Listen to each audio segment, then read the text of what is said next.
So yan, gumagana yung mismong Marvel vs. Capcom.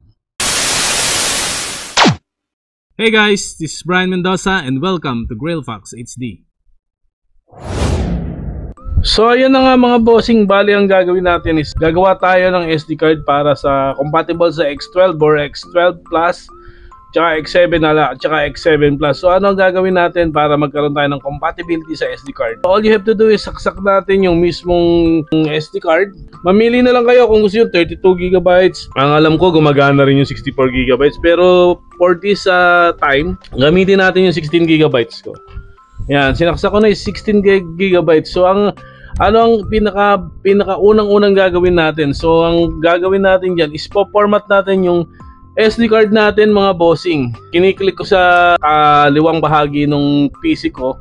Yan, nakalagay sa pangalan ng mismong SD card ko is USB drive. Right click ko lang siya, tapos ang gagawin ko is format.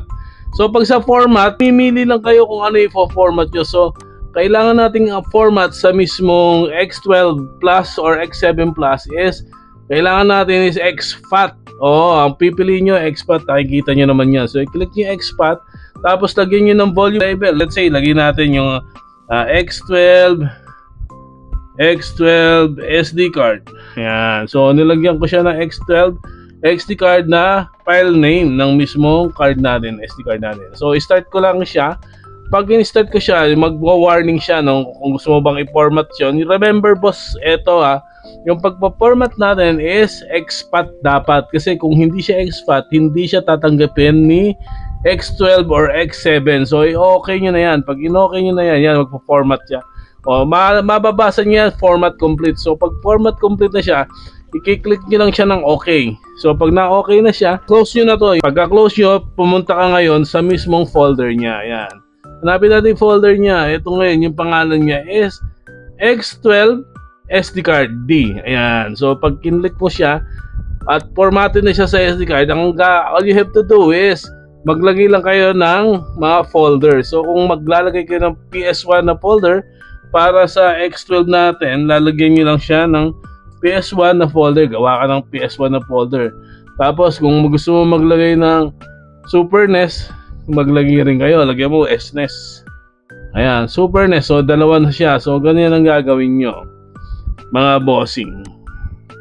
So pag nagawa nyo na yan, kailangan nyo lang mag-download kayo ng mga games. Sa mismong web. Search nyo lang sa Google. Search kayo sa Google. Lagyan nyo ng ROMs. Halimbawa, ayun, PS1 ROMs, ganun. Search na kayo. So pag nag-search kayo, pag nakakuha na kayo ng mga games na yan, let's say, nag-search na kayo ng games. So, bali, mag-download lang tayo ng maghanap lang kayo sa Google. Lagyan nyo PS1 ROMs, tapos maghanap na lang kayo sa Google. Bahala na kayo kung saan kayo makakahanap. Pag nakahanap na kayo, makikita nyo naman yan, ganyan. Tapos i-click nyo lang siya, tapos save game nyo. Pag sinave game nyo yan, makikita nyo naman yan, magda-download dito yan sa mismong dulo na to. So pag kinlik mo ng ganun yan, makikita mo siya. Ayan, makikita mo siya nakalagay. Marvel Capcom Clash of Superheroes. Ayan, nagda-download siya.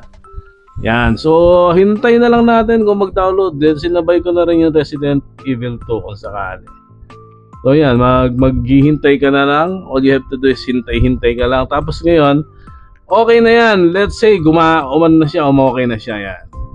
So pag naiayos nyo na yan, i-stop mo siya. Pupunta ka na ngayon doon sa mismong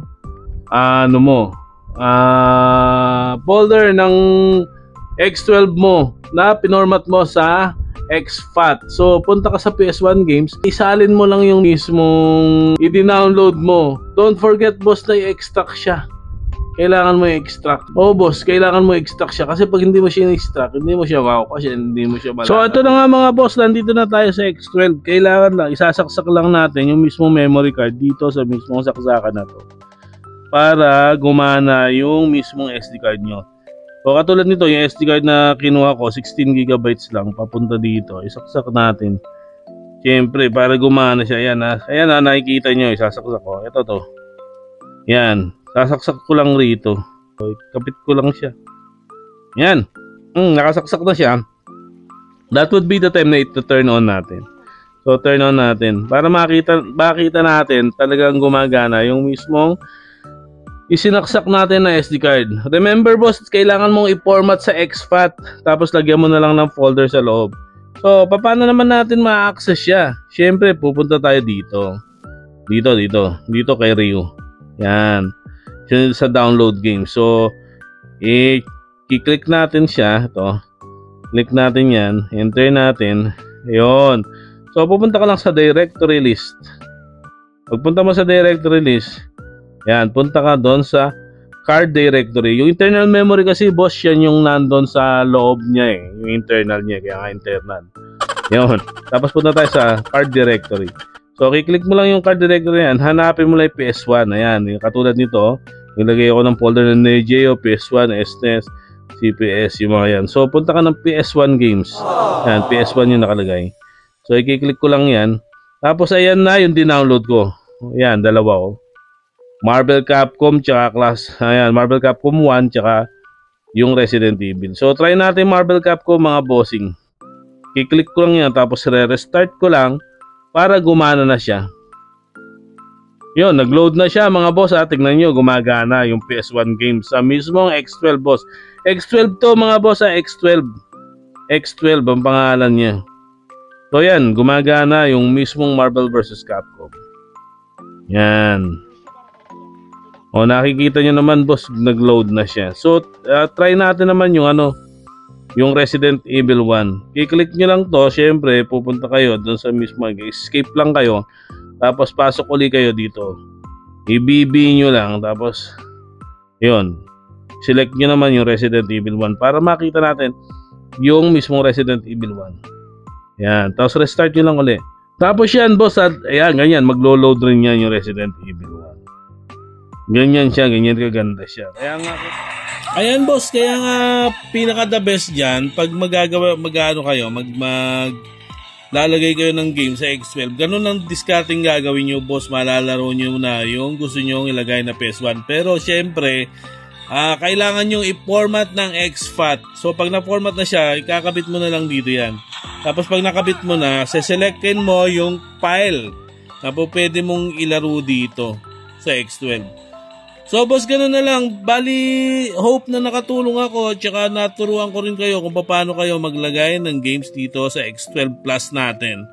So thank you mga boss. Like, share, and follow, and subscribe para kung meron kayo makikita pang ibang mga tweak ko, makikita nyo agad, ma-notify kayo. I-notify nyo na rin para mapanood nyo yung mismong gagawin ko na mga iba pang mga natin dyan, games natin dyan o GameStick o GameBox, mga bossing ha.